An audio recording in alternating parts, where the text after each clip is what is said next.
ngaphansi kwazo noma ke ukuboshwa kwakho ke ngalela langa ukuthi ke kwenzeka kanjani? Washuthi bafika amaphoyisa athi ayathize nelicala leMeta 2016. Police arrived. They informed me that they were looking for me and that they were looking for me for a murder case of KwaNongoma in 2016. Okay, proceed. Mayifika angibopha ngithola Upon their arrival and they arrested me, they found me in possession of an unlicensed firearm. And Lieutenant Khumalo testified that in respect of that firearm, that arrest for possession of unlawful firearm, you were charged under Nongoma 163-10-2018. Do you still recall that case? Uma ngesikhathi ke wafika ngasoke la enkantolo uKenel Khumalo watshela ke lenkantolo ukuthi ke kulelo cala uma ngabe bekuthesa icala bakuthesa ngaphansi kwakhe Nongoma case 163-10-2018 ungabe usakhumbula yini? Yeah. Yes. And did you attend court in respect of, I'm now being specific, I'm not referring to other matters that you had in 2016 for which you were arrested for. In respect of Nongoma case 163-10 of 2018, were you incarcerated in respect of that charge? Manje ke angikhulumi ngamanye amacala ongangenze ukuthi wawunawo ngikhuluma ngaleli ke vele ukhuluma ngalo ukuthi ke ingabe waba sejele yini noma wavalelwa yini uvalelwa lona icala leli la 110. Yeah, walela by High Court. Yes, I was incarcerated in KwaNongoma up until my conviction at the High Court. And what was, you said you were convicted in respect of Nongoma case 163. What was the outcome? Uyasho ukuthi laze lagweba ke imiphumela ke yalo cala lelo yathi sentence. Yeah, 15 years. It was 15 years and then 2 years for ammunition. And where were you incarcerated then upon being sentenced on that matter? Usugwetshiweke kulelo cala lelo ke iliphi ijele owaya kulona? Maritzburg. I was in prison in Maritzburg. And what's the name of the prison if you know? Maritzburg. Now, was there a time where you were incarcerated at Qalakabusha prison? Ngabe sikhona yini isikhathi la owawusejele laseQalakabusha? Yeah, trial. Yes, so that is where I was. In other words, during when I was still awaiting trial. So after conviction, you were removed from Qalakabusha to Inkantolo isiliphothuleke icala manje ila khona ke owasedlulisela khona eMaritzburg. Emuva kokuthi inkantolo angithi wawutrialela khona eQalakabusha. Trial eQalakabusha. I was then, in other words, during the trial, 2019, 20, that was in Qalakabusha, 21. Yes, in 2021. Then it was then now transferred to Maritzburg. And do you have a recollection as to when the matter was finalized, the Nongoma case 163-10-2018 finalized in Pietermaritzburg? Ingabe usakhumbula yini ilanga lokugcina ukuthi kuthiwa hayi ngaleli langa uyakhumbula ilanga lokugcina lelaqedwa ngalo ke icala leli 163-10-20 yebo? Yes sir. When was that? 25 March. 25 March. Now sir, are you currently in custody? Njengamanje njengoba sikhuluma nje manje usejele? Yeah. Yes. In which prison are you incarcerated? Ukuliphi ijele?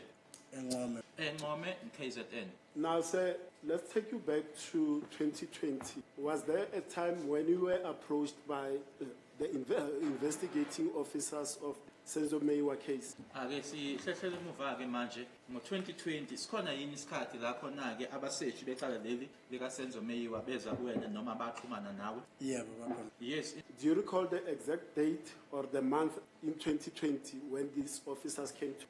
Ilanga ke date noma ke inyanga abeza kuwena ngayo ungabe usayikhumbula? August. If I'm not mistaken, I think it was in August or around July. Okay, now I want you to elaborate to when these police officers approached, what happened on that first time when they came to you. Ngifuna ukuchazeke ke isihlandla loqala ke manje lamaphoyisa eseza kuwena ke uthi ke yini eyenza? Washuthi bafika amaphoyisa ayo abasilisa bawo. 4 police officers arrived. It was 3 males and 1 female. Proceed. Mabefika babuza ukuthi yimi uqiniselana. Upon their arrival, they then asked me whether I was Qiniselani Makimba Buthelezi. I then said yes. They introduced themselves, or they also introduced themselves. They mentioned their names and their surnames, but I don't know who those names and surnames because they were not familiar to me. Surnames that were not familiar. They then informed me that they came to see me, or they came to me with regards to the Senzo Meyiwa matter or case. emva lokho basebethi bazongijudge kuthiwa ngabulala usenzo. They then informed me that they were there to charge me, that it was alleged that myself and my brother Marco killed Senzo. Bakhipha ke izinto ababeyiphethe ezimaphepha. They then took out some documents that they had in their possession in order for them to charge me. Bangijaja bangithatha iy'thupha konke basebefonela omunye umseshi. They then charged me. They were done with whatever they were doing there with those documents. They then called someone else, another investigating officer or detective. Owathi uma efika yena wafika wangithatha i-DNA wathi uzongithatha. That one, upon that one's arrival, he or she then said that they were there to just take a DNA sample of my saliva. Then something was inserted in my mouth. Yeah. Proceed. Baqeda ngase ngithi mina ngicela ukukhuluma nabo ke mase beqedile. They were then done. I then said to them that once they were done charging me, I would like to speak to them. Okay. Ngabe sengibatshela ukuthi ubani lo muntu abangamusho bathi ngebe nje. Ase ngibatshela ukuthi mina ngo-2014 bengisearch. I then wanted to know from them, who is this person that alleges that I killed Senzo? They then said to me that they were not going in for to tell me. I then said to them that in 2014 I was in custody or I was in KwaMqongwane. Ase ngibatshela ukuthi mina noMarco sabosha nge-3 August sasaphuma ejele nge-18. I then informed them that myself and Marco were arrested in Benoni on the 23rd of August 2013 and we were released on the 18th of October 2016. Proceed. Babe sebethi hayi bayezwa ngathi mina ngicela bayo-check-a information. They then said to me, okay, we hear you. I then asked them to go and check or verify the information that I was giving them. Kwathi emva lokho kwabacishe weeks. Wait, before we go to. Now, when these 4 police officers approached you, at which prison were you incarcerated? Manje ke ngalesikhathi lesi lamaphoyisa awu4 eza kuwena ke wawukweliphi ijele? Angiseqalabo. I was on trial at Qala Kabusha. And you said that you were approached by 4 police officers, 3 male and 1 female. Uyasho ke ukuthi ke kwakuwamaphoyisa amane abesilisa abathathu kanye nowesifazana oyedwa. Yes. And in what language these police officers? Manje ke uma bekhuluma nawe babekhuluma nawe ngalo ulimi. Abekhuluma isitswana ngangitolekelwa yiphoyisa le. They were speaking in Setswana.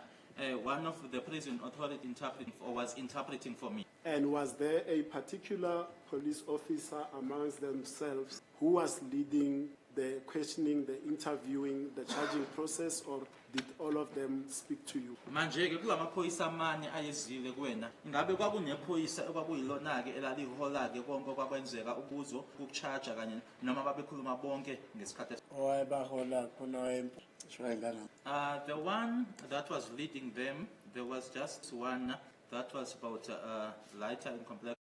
He was more or less my size.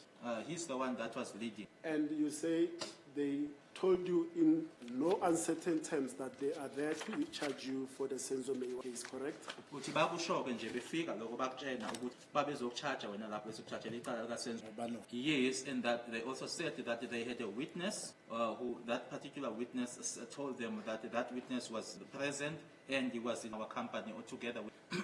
And did they tell you exactly the role that you allegedly played or the role that Marco allegedly played? Ingabe bakutshena yini ke ukuthi ke wena ke yini owayenza ukona lokho kwenzeka ngalelo langa makubula uSenzo noma ke ukuphi okwenziwa uMarco? Ingabe bakusho? No, they never. And during that interaction with the police officers, did they give you what is called a notice of right? Ukona ke lokho kwakwenzeka lapho kunephepha ke ngokwamaphoyisa ke iphepha ke lamalungelo lezike ebizwa nge-notice of rights. Kukhona yini abakunika kona okanjalo? Yeah. Yes, they provided me with the document, the notice of rights. And you say when they were charging you, amongst the processes, fingerprints were obtained from you. Is that correct? That's correct. Now you say you interacted with the police officers and you told them that at the time of the commission of the murder of Senzo Meyiwa, you and Mark were incarcerated. They told you that they are going to verify the information, correct? ukuthi ngesikhathi sokushona noma sokubulawa kaSenzobeni wawusejele base bethi bona-ke bazohamba bayoqinisa. And Yes. with respect to that, what then happened after they charged you?